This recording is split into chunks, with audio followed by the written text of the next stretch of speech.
Nathoo. It's Friday the 22nd of September, and this is Politics UK.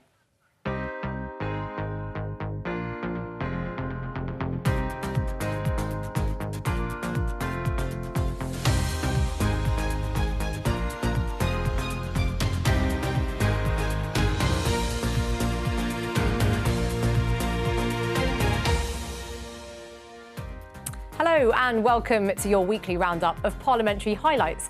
I'll be joined by correspondents in Edinburgh and Cardiff, and here in Westminster by our parliamentary correspondent, Sean Curran. On the programme this week, Rishi Sunak makes this announcement on green policies after the House of Commons has been closed for a break. We're going to ease the transition to electric vehicles. You'll still be able to buy petrol and diesel cars and vans until 2035.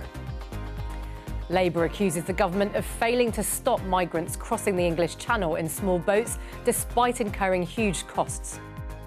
When's she going to deal with this shambles? Stop the gimmicks and get a grip. The reality is that they're on another planet on how to stop the boats. After Birmingham Council goes bust, Michael Gove appoints commissioners to take over the day-to-day running of the authority. Birmingham City Council has not served the citizens of that great city as it should have.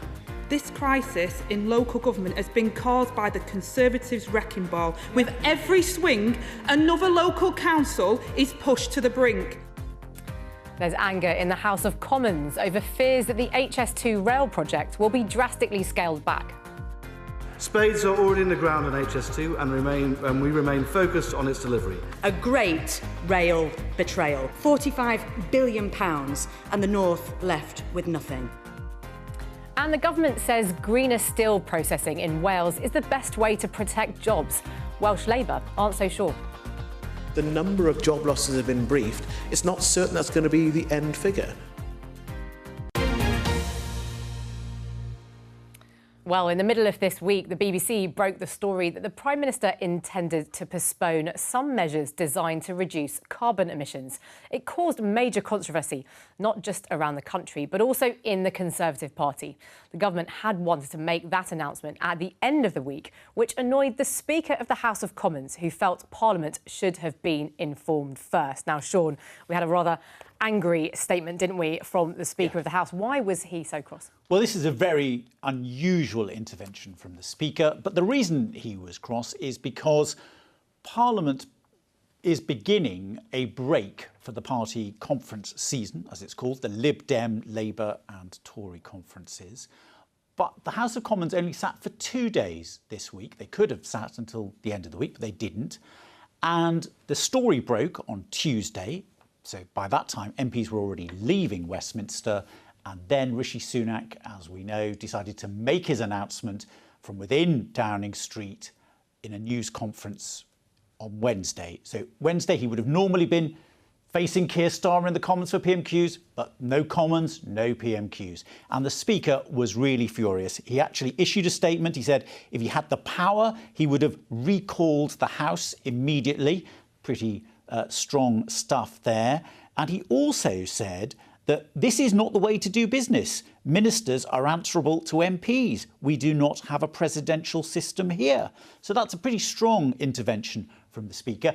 And one of the things which got him particularly annoyed was because of the way this break had been organised, MPs were away, but members of the House of Lords were still here. So much to his annoyance, unelected peers were going to get the chance to question ministers when MPs would have to wait until the middle of October before they'll get the chance to hear anyone. So what we had in the House of Lords was their version of an urgent question where a minister is forced to come to the House and answer questions.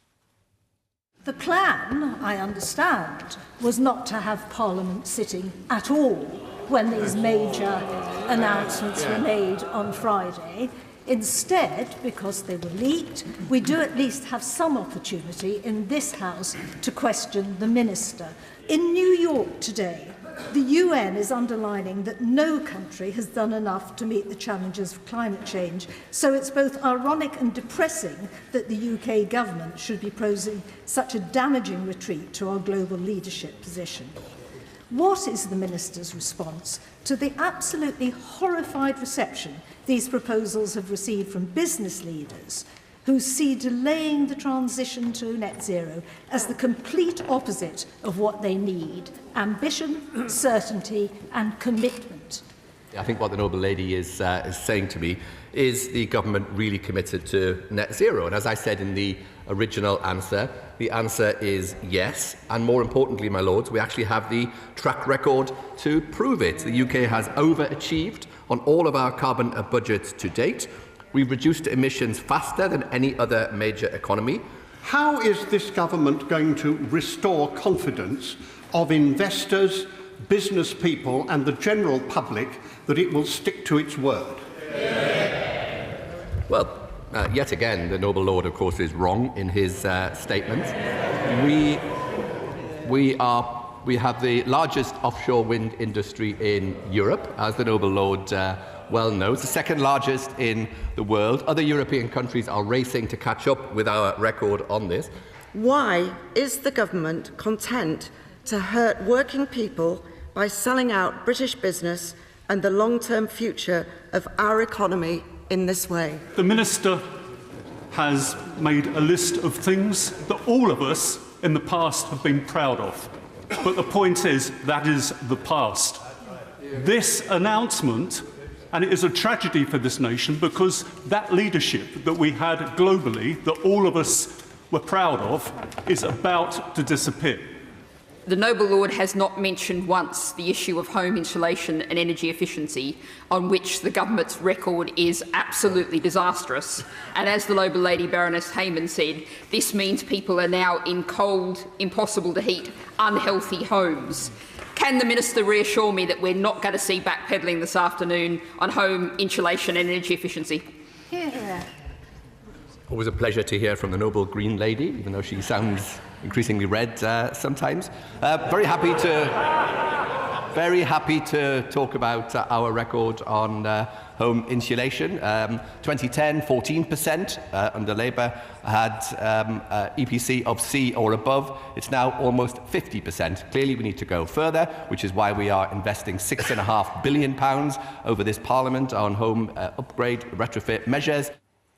Peers there scrutinising the government's energy announcements. Now, earlier in the week, Sean, there'd been an attack, hadn't there, by Labour on the government's effort to stop migrants crossing the English Channel in small boats. What were their accusations? Yeah, well, Labour's leader, Sir Keir Starmer, had been setting out his own plans to tackle criminal gangs, and he was talking about doing deals with EU countries so that people would be able to be sent back to some countries, and that opened a new row, as you say, with the government saying, well, actually, that would mean that thousands of people would arrive in the UK because Keir Starmer would be doing a deal with the EU, and they were saying this would amount to an open borders policy. So we had yet another angle to this hugely controversial issue that has dominated so much of the discussion in the Commons in recent months.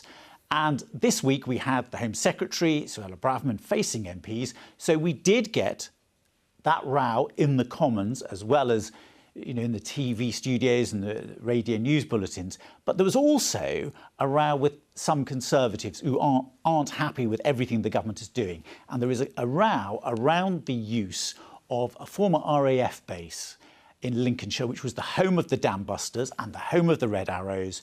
And the local MP is a Conservative, very unhappy at the government's plan to house asylum seekers there. One of the justifications for using service accommodation like RAF Scampton was it was supposed to be cheaper. We now know the figures.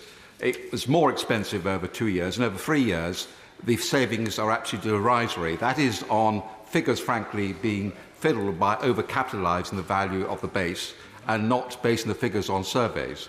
Her officials are now ripping out services. The Council has issued a stop order on it. I give notice that I'm going to report the Home Office to the Controller and Auditor General of misapplying public money and wasting public money, because using this space will cost more than hotels.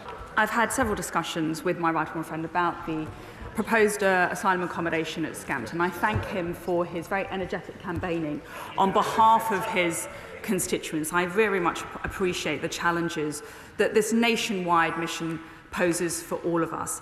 I don't agree with his assessment in his question. We have assessed the proposal at Scampton to be value for money. It's been more than a month since all 39 asylum seekers were hauled off the 500-capacity Bibby Stockholm due to the detection of Legionella. Will she confirm the exact cost of the barge? £500,000 per month to house 0 asylum seekers on this floating symbol of failure feels utterly extortionate. And why is it that the only boat this government has managed to stop is its own? The truth is that Labour's policy hasn't survived contact with reality. It's been denounced by the EU. Their shadow ministers are making up as they go along, and the leader has had to backtrack. And it's not even been a week.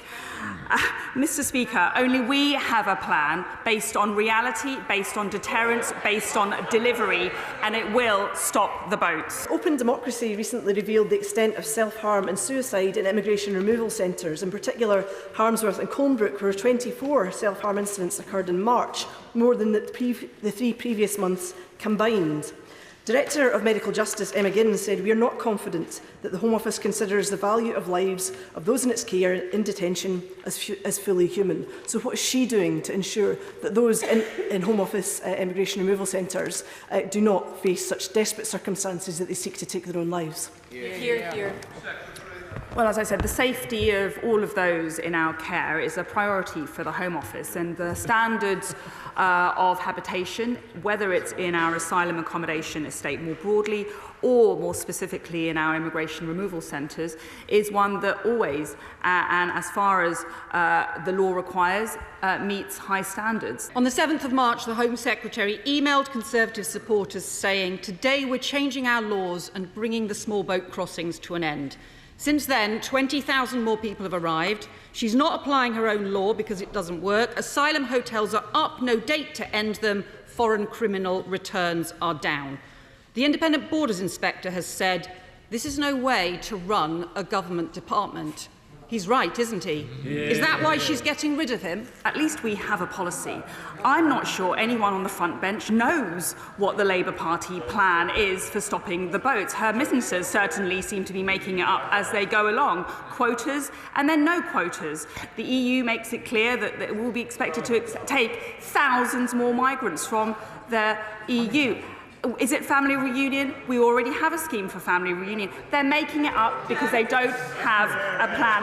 Well, that's just total waffle. No answer on the inspector because she's afraid of scrutiny. No answer on her failure, just inventing garbage about Labour. The immigration director, the asylum director, the borders director, the accommodation director from the Home Office are all going or gone because the only people she removes are the people she needs to do the job, and a 40% increase in asylum hotels since she became Home Secretary. When's she going to end asylum hotel use? When's she going to deal with this shambles, stop the gimmicks and get a grip? As I said, she talks about a shambles, but the last 4 days have been a great example of a shambles.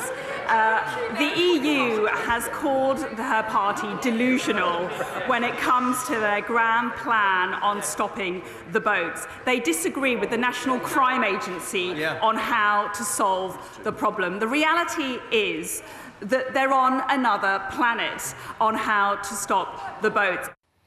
Tensions clearly running very high there over that issue of small boats. Sean, many thanks for now. We will be back with you in a little bit. But to Edinburgh now, and our Scotland political correspondent, Jenny Davidson, who's at the Scottish Parliament in Holyrood. Jenny, First Minister's questions were taken by the Deputy First Minister, Shona Robertson, this week. She was asked about Scotland's oil and gas industry by the Scottish Conservative leader. What was said? Well, that's right. Shona Robertson standing in for Humza Yousaf this week because he was away in America at New York Climate Week. So while we had a keynote speech by Rishi Sunak on climate, we've also had some speeches and announcements from the First Minister this week on climate. On Monday, he pledged money from Scotland for some of the countries most affected by climate change. He's also talked about Scotland moving away from being a centre of oil and gas production, saying that is moral leadership on climate change. And it was this move away from oil and gas that Douglas Ross raised at First Minister's questions. He accused the SNP of going sour on oil and gas, but it was perhaps a risky move to go on something climate change related in this week of all weeks.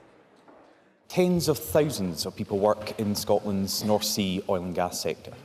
It raises billions of pounds to support public services, and it's crucial for Scotland's economy.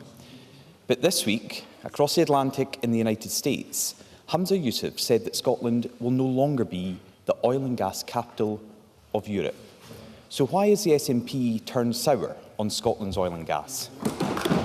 Deputy First Minister. Well, we, of course, are committed to a just transition for the oil workers in the North East, and I want to pay tribute to the sector and indeed the workforce for the over £400 billion that they have generated for the UK coffers, much of it, of course, squandered. But of course, we are committed to a just transition because we know that the unlimited extraction of fossil fuels is not consistent with Scotland's ambitious climate obligations, and we have to ensure a planned and fair transition that leaves no one behind. But I think Douglas Ross is very brave going on this subject today, in a week where his Prime Minister, Rishi Sunak, has essentially pulled the rug from under the net zero ambitions, not just of the UK, but potentially damaging the net zero ambitions of Scotland. And that doesn't just damage the environment, Presiding Officer, it damages jobs into the process, and he should be ashamed to stand side by side with Rishi Sunak on that matter. And speaking from New York, Humza Yousaf has said it would be unforgivable for the UK to roll back on its climate commitments. So we're seeing quite a different rhetoric and a different kind of stall from the two governments, the two leaders over climate this week. And Jenny, alongside what we just heard from the Deputy First Minister there, was there any more reaction in the Scottish Parliament to Rishi Sunak's announcement on those climate change targets? Well, it also came up in a debate that was happening round about the same time, actually, that Rishi Sunak was giving his speech. This was just coincidence. It was a pre-scheduled Labour-led debate on nature and biodiversity. The government, the Scottish Government, came in for quite a lot of criticism in that the debate was really about questioning the use of private companies and private finance in nature projects, also questioning confusion around budgets and possible underspends, but then particularly about targets and about the Scottish Government setting ambitious targets, but then missing them in some cases. But Environment Minister Gillian Martin responded by suggesting, by contrasting the UK Government rolling back on some of its climate ambitions, whereas the Scottish Government was being more ambitious in theirs. Of course, this comes against the backdrop, as others have said, of the government missing its wider emissions reductions targets. They may very well be world-leading, but that only matters if there is a credible plan for their delivery. This has been a constant criticism of the government's approach from the UK Climate Change Committee. Lord Deben and his colleagues have all but begged Scottish ministers to detail how they plan to meet their targets. Meanwhile, just this week, Scotland's council leaders sent out a stark warning that without adequate funding and direction from government, Scotland will continue to miss its climate targets. There is, Presiding Officer, an established pattern here. Announcements are made to grab headlines, to shape a narrative. Seldom, though, is the hard work done to figure out how and explain how those commitments may be delivered in practice. Today, UK Government clarified its own stance, largely inaction and rollback. It seems to me that Rishi Sunak thinks it's all just too difficult and too expensive to do, and maybe doesn't go well with his election strategy.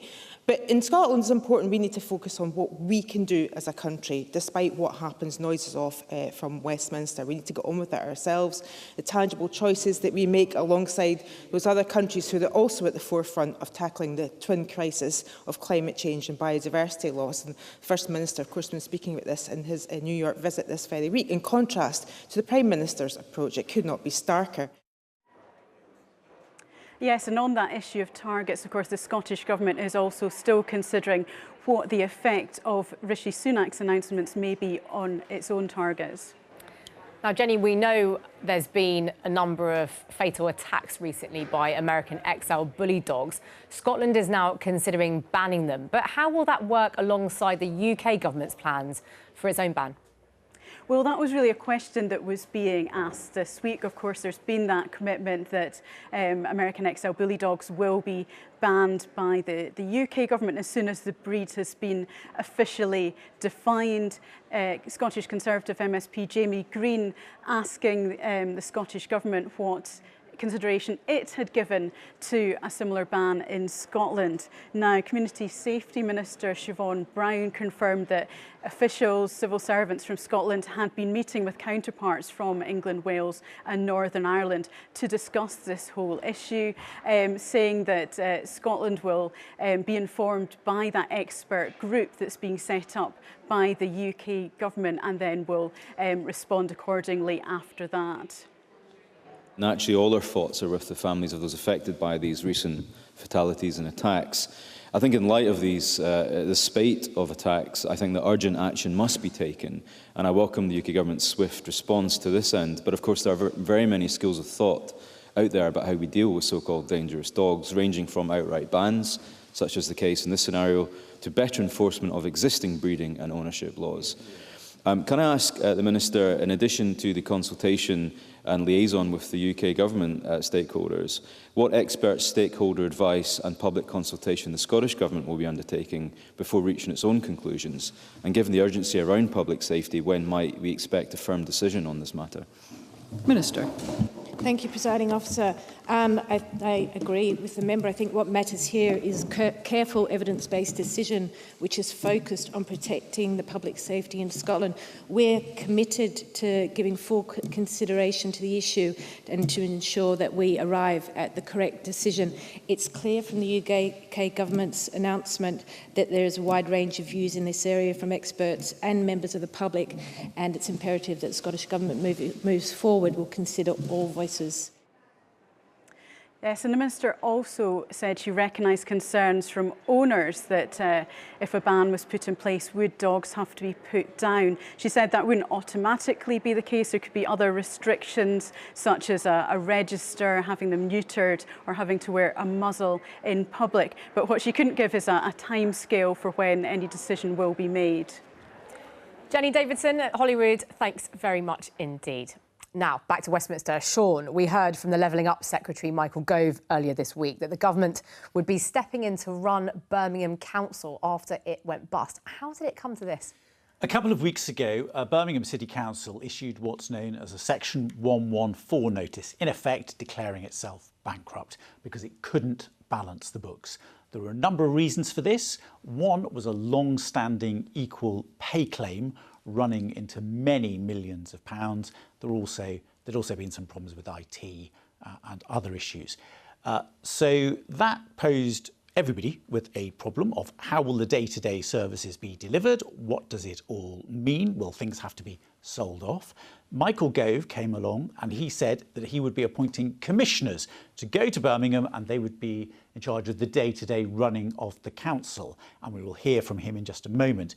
But this is a story that is still moving because just yesterday, Birmingham City Council issued a second 114 notice, suggesting that some of those problems, particularly with the equal pay bill, may be even worse than they had first thought.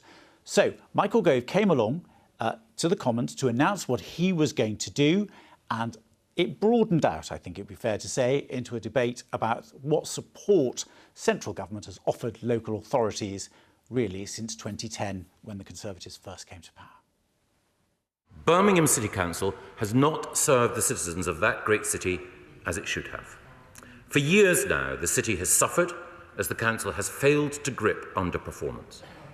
Poor leadership, weak governance, woeful mismanagement of employee relations and ineffective service delivery have harmed the city. Senior leaders, both elected members and officers, have come and gone, but the one constant has been a failure to deliver for residents who deserve better. I can announce that I am today writing to the Council to set up my proposal to intervene and to appoint commissioners, and that I intend to launch a local inquiry in due course. Like the rest of the country, Birmingham is facing the shock of spiralling inflation and battling a cost of living crisis. In the face of all this, the government stripped away Birmingham's reserves. Can you confirm that amounts of £1 billion has been taken from the pockets of local communities over the last decade? He surely cannot deny that Birmingham has experienced some of the most severe cuts of the last 13 years.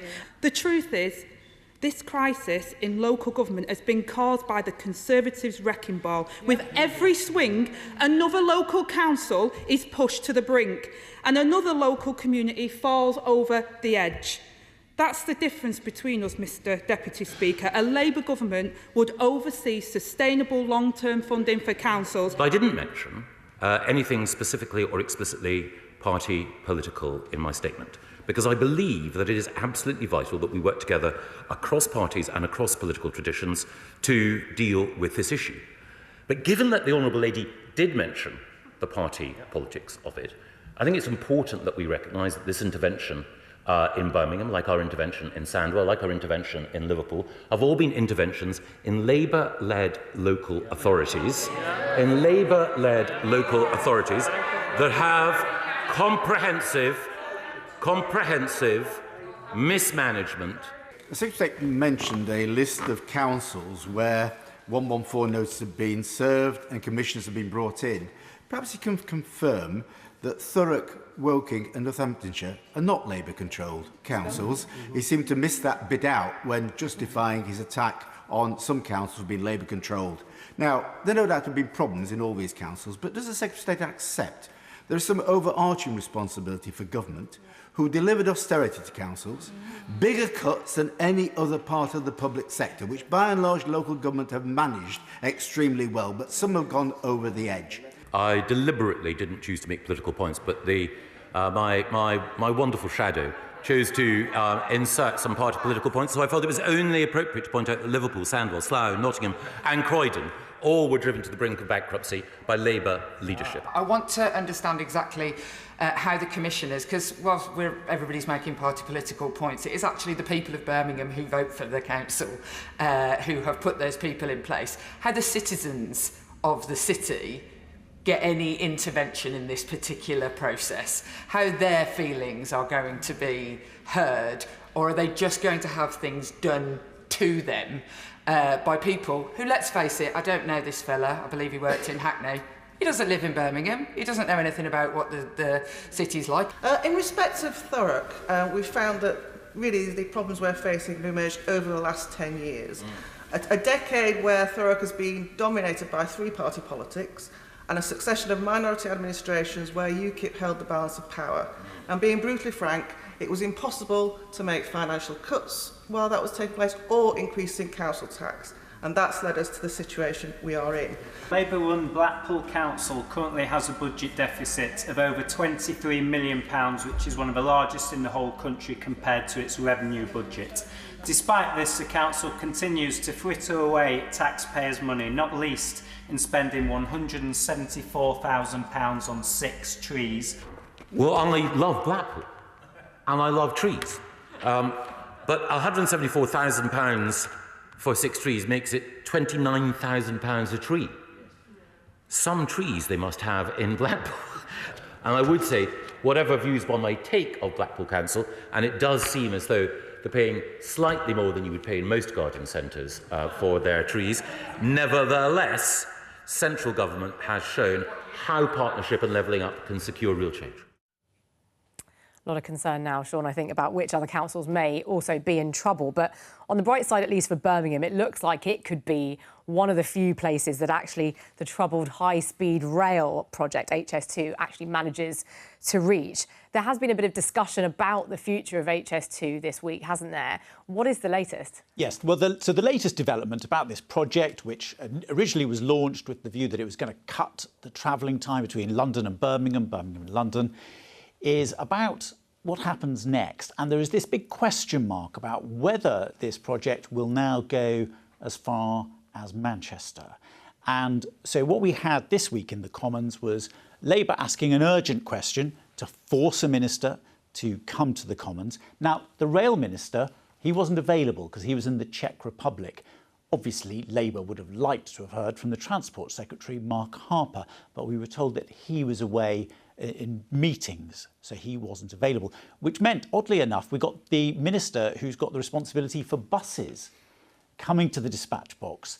And over the course of some pretty fierce questioning, he basically didn't say that HS2 would, in fact, go on to Manchester. Spades are already in the ground on HS2 and we remain focused on its delivery.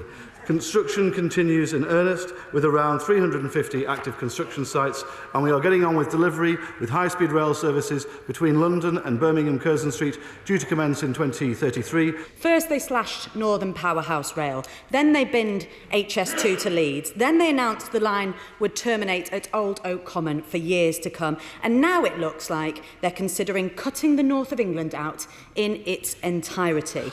What started out as a modern infrastructure plan left by the last Labour government linking our largest northern cities, after 13 years of Tory incompetence, waste and broken promises, will have turned into a humiliating Conservative failure, a great rail betrayal. £45 billion and the least possible economic impact from the original plan. £45 billion and the North left with nothing. Only yesterday, the Right Honourable Member for Wolverhampton South East said on the Laura Koonsberg programme, "I want to see the costs and will make those decisions when it comes to the manifesto." This came only 2 days after a leaked Labour Party policy document said that the party opposite is committed to delivering Northern Powerhouse Rail and HS2 in full. No mention of how they pay for this combined £140 billion spending commitment. Same old Labour. May I put on record that if what has been reported is true, it would be an enormous false economy.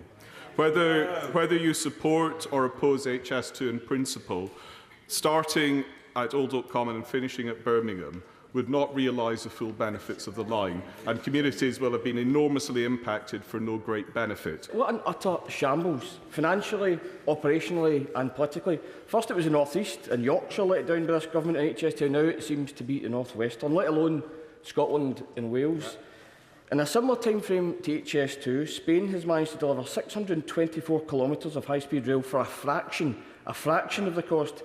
This includes tunnels and bridges through far rougher terrain than HS2 passes through. Since June 2018, 233 kilometres of this track has come into operational use.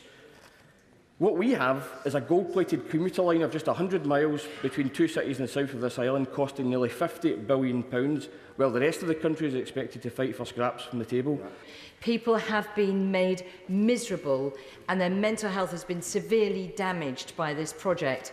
It does seem to me that they deserve the right answer. Is this project going ahead or isn't it? Because my constituency looks like an industrial site right now. HS2 faces death by 1,000 cuts. We Liberal Democrats are firmly behind HS2. But the government's catastrophic handling of delivering the project means that the Infrastructure and Projects Authority now rates it as unachievable.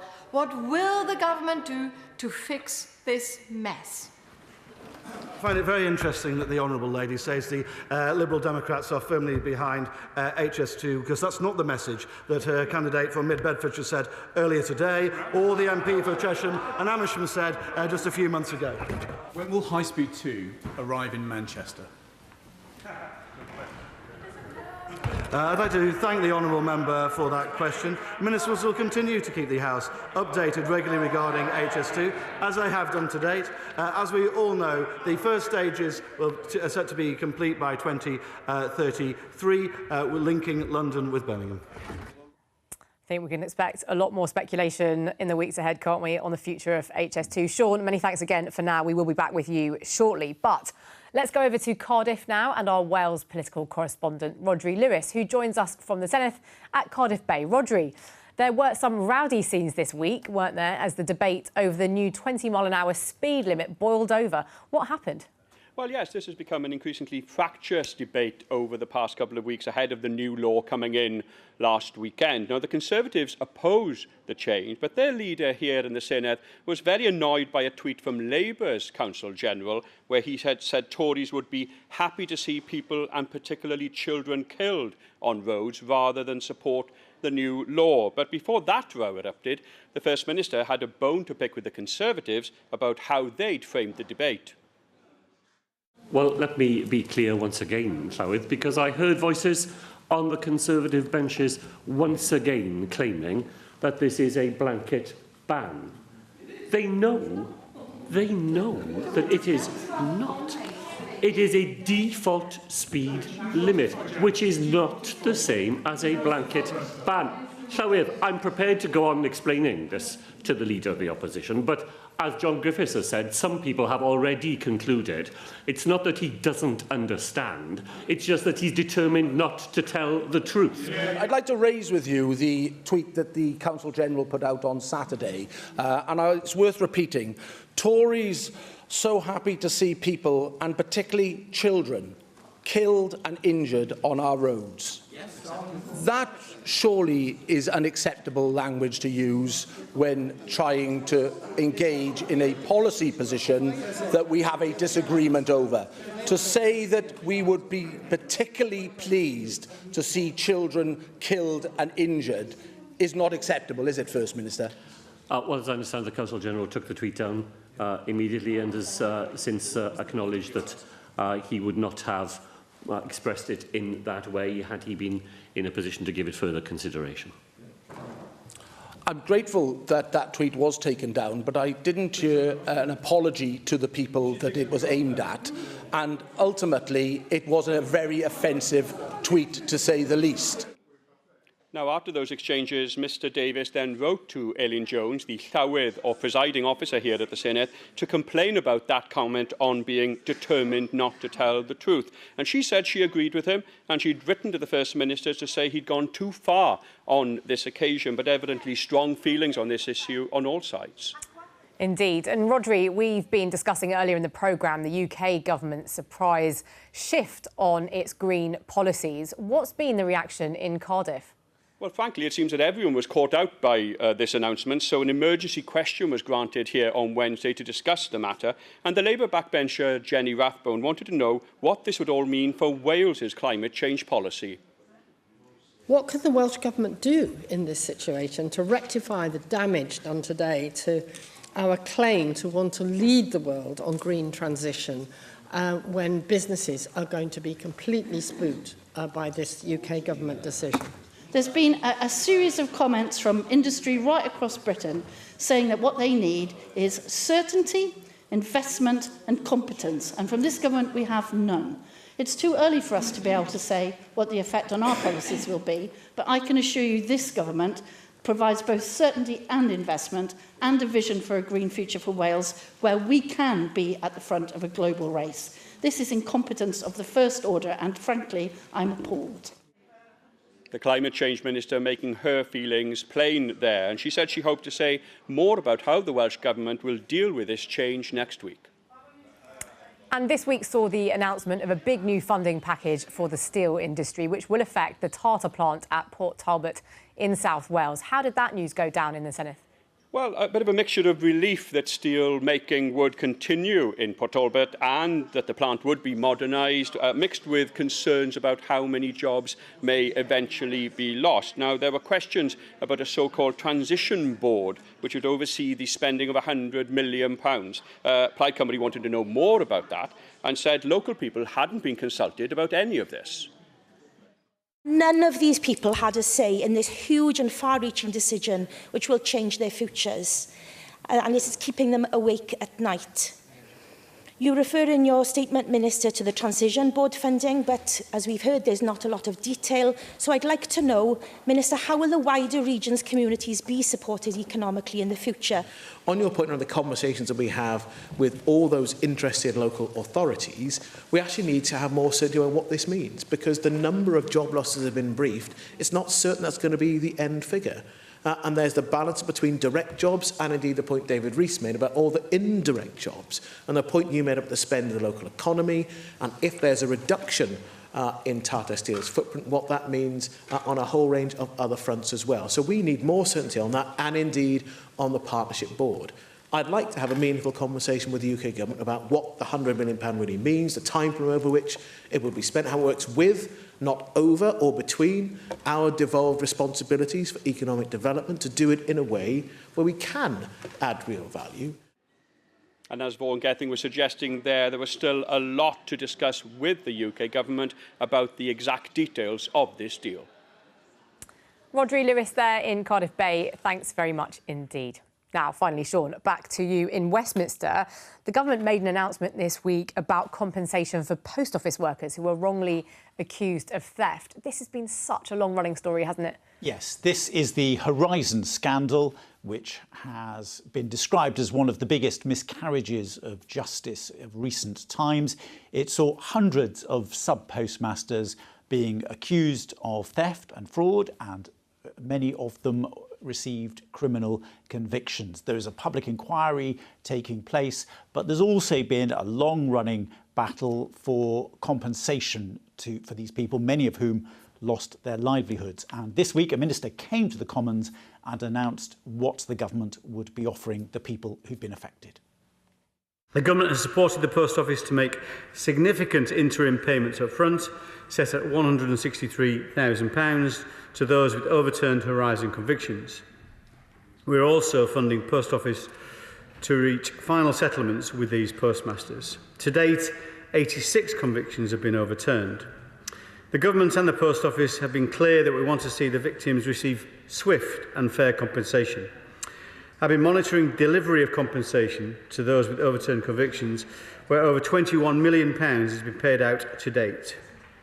While good progress has been made on personal damages, such as mental distress and loss of liberty, thanks in large part to a successful early neutral evaluation process overseen by Lord Dyson, progress in full and final settlements has been slower.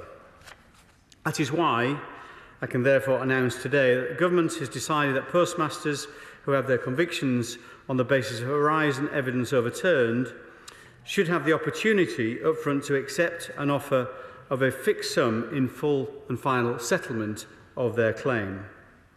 The sum will be £600,000. Postmasters who have been wrongfully convicted have some of the most severe circumstances, having lost clean records and in some cases their liberty, and suffered significant financial losses and an overwhelming impact on their lives. The House is in unanimous agreement that the Horizon scandal has been a shocking injustice. Indeed, I think it's no exaggeration to say that it's one of the greatest scandals of modern times. As we continue to hear in the public inquiry the accounts of lives torn apart by the scandal, we can never lose sight of how devastating its impact has been on those victims. What assurances can he give the House that the compensation being offered to those 86 individuals whose convictions have been overturned will be at the sufficient level? I've spoken to one MP today who has a case where various accumulated costs amount up to millions of pounds.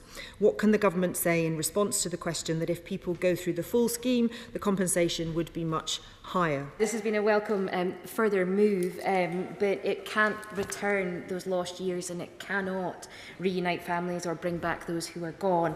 The announcement is something, but it's not enough. Can I ask about those who opt to go through the full assessment process?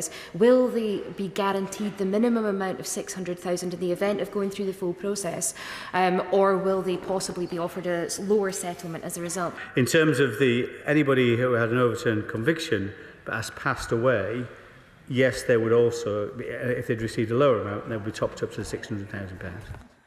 clearly been a devastating experience for all of those affected. Sean, many thanks indeed for being with us today. But that is all we have time for on Politics UK for this week. Politics Live will return on Monday at 12:15 on BBC Two and the iPlayer. But from all of us here, goodbye.